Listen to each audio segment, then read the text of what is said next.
So we just saw how we can create new instances of sections for a given course. Right?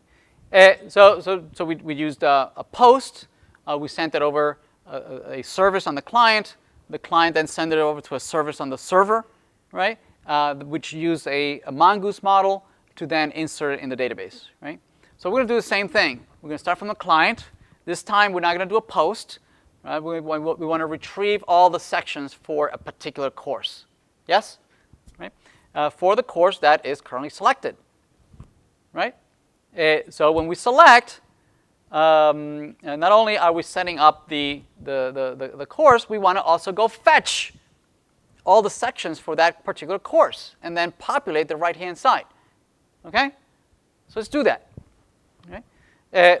So here, on the client side, here's where everything starts, in select course. Right? Select course, what is it doing right now? Right now, the only thing that it's doing is that it's setting the currently selected course. Yes? Right? Well, guess what? Course also has the ID of the course I just selected. That's all I really need to go back to the server and say, hey, server, I know you have in your database a whole bunch of sections, right? And I know they have course IDs, right? They have kind of like a foreign key back to the course they belong to. Yes? Well, guess what? I have the ID of a course. Can you give me, please, those sections that belong to this course? Right? So let's implement that. Right? Give it to me, and then I'll maybe store it here in a local sections array. Yes, and then I'll just render that. I know how to do that. I know how to render a list of objects. I know how to do that. That's easy. All right. So here, what we're going to do is when we select the course, not only are we just going to store the currently selected course, but I'm going to go fetch all those sections. I'm going to go fetch all those sections. Right.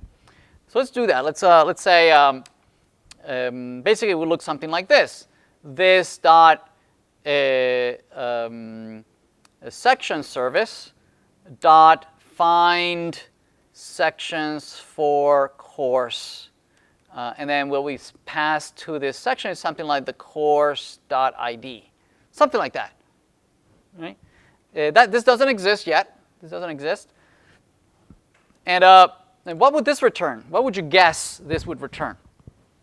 Return just like all of these, right? They all return a promise, right? They all return promises. These are all posts, gets, puts, deletes, right? They're all going asynchronous to the server. Right? So these all return promises, and presumably, ideally, this would come back with all the sections, right? These would come back with all the sections, and we would just have to say this dot sections is equal to sections. Okay, and I believe my batteries are dying, so let me pause this for a second.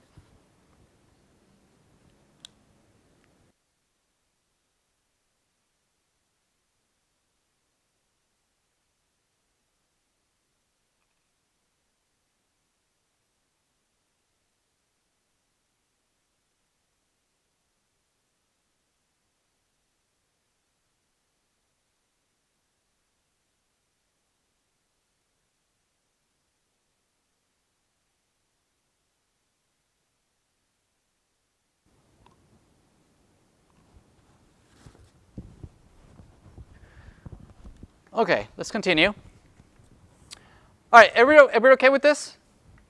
Right? It's basically what we've been doing all along, right?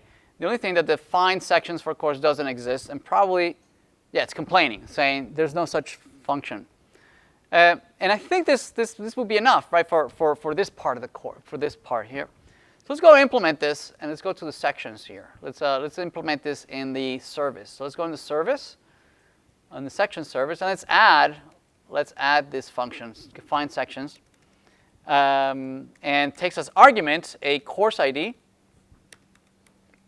Right? And basically, we're going to do a fetch.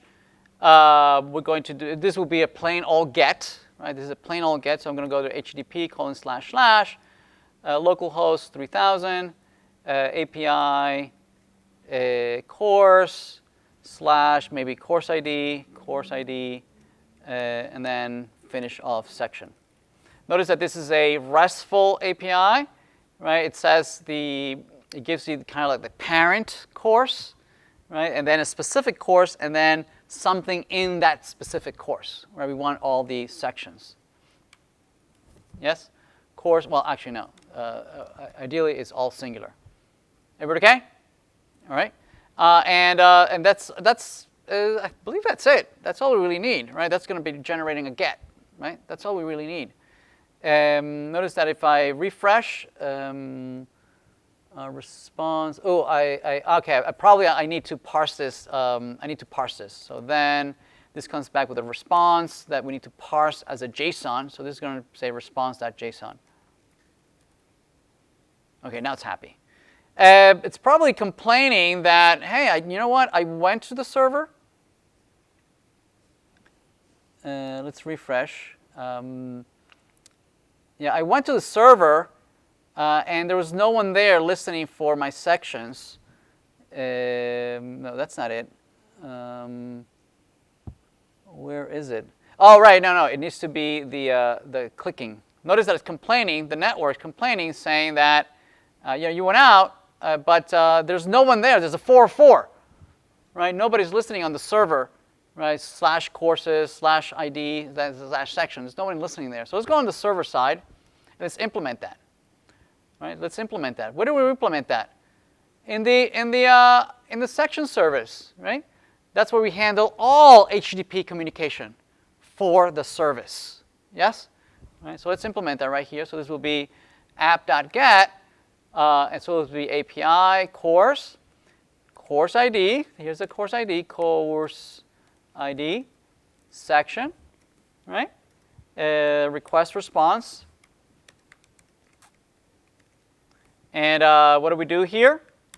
We're going to do something like section model, right? Find all sections for course for the course ID that is in the parameters, right? It's in the parameters. So this is in the request.params sub course ID. Yes? Ideally, that's going to come back with a promise from the database.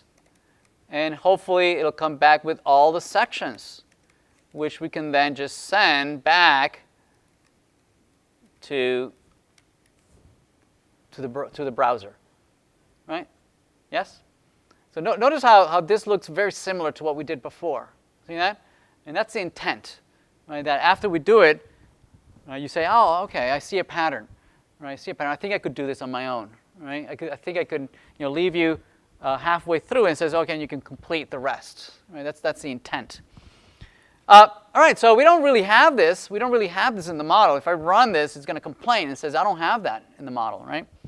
So let's go into the model and it's implemented, right? It'll live right here. Find all section for course, and it takes as argument a course ID. And what does it do?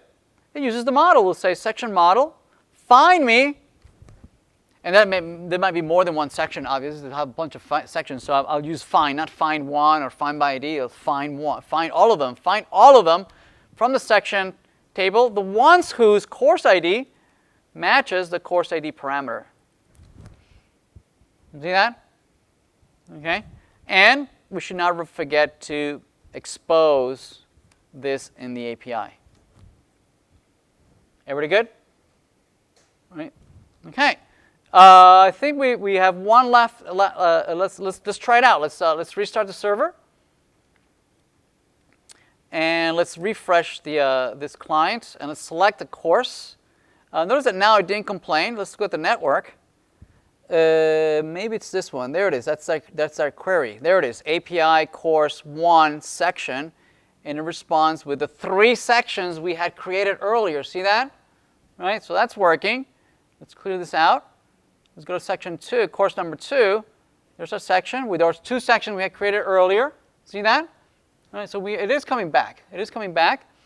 On the client, they're not being rendered, right? They're not being rendered because we never actually did render them, right? On the client side, the only thing we really did in the component was just assign it. We assigned it to a local sections array, but we never did render it.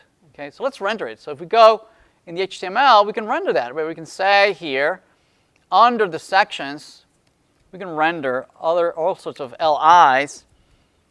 Right, so this will be maybe class, list group item.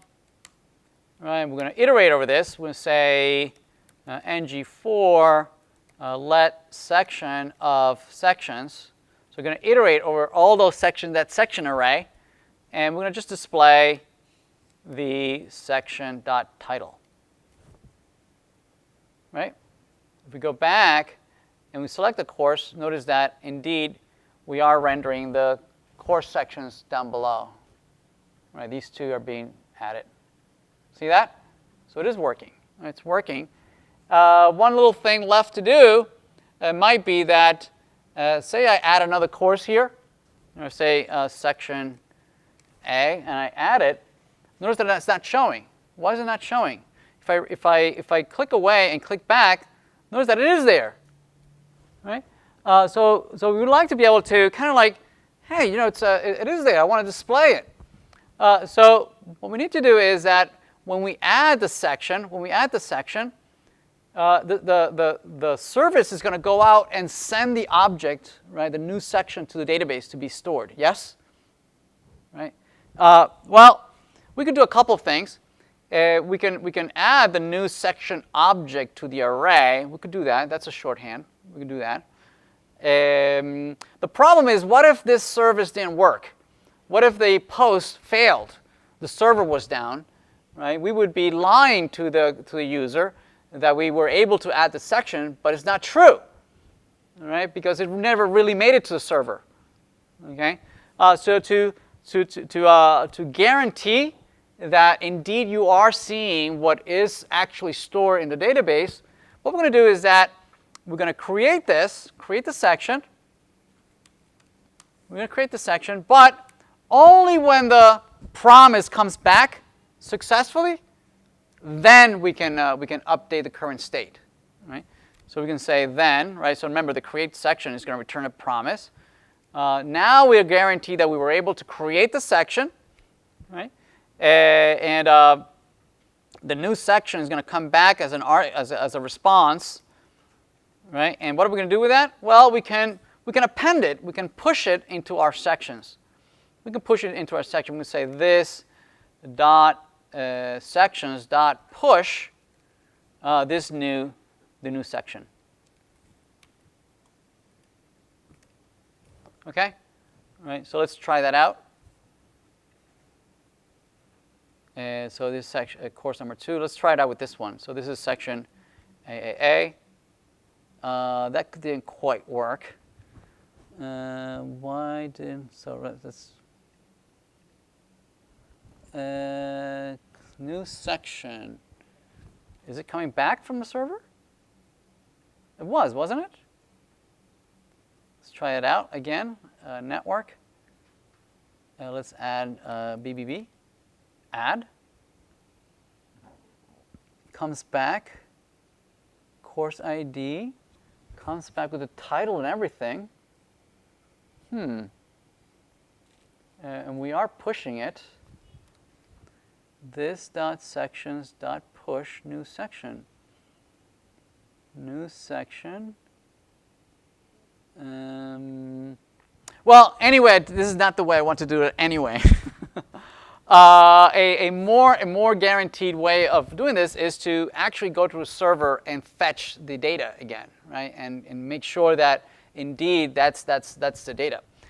So in this then we're going to ignore what comes back from the server, right? And what we're going to do is go back to the server and fetch all the sections again. So we're going to do this again. This.service service to find sections from the course. We're going to embed it in here and say this.section, and it's going to be section course ID. Right, this selected course ID.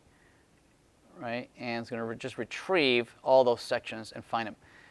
Notice that here we have 2 embedded asynchronous calls, what do? This looks really, really ugly. Yes?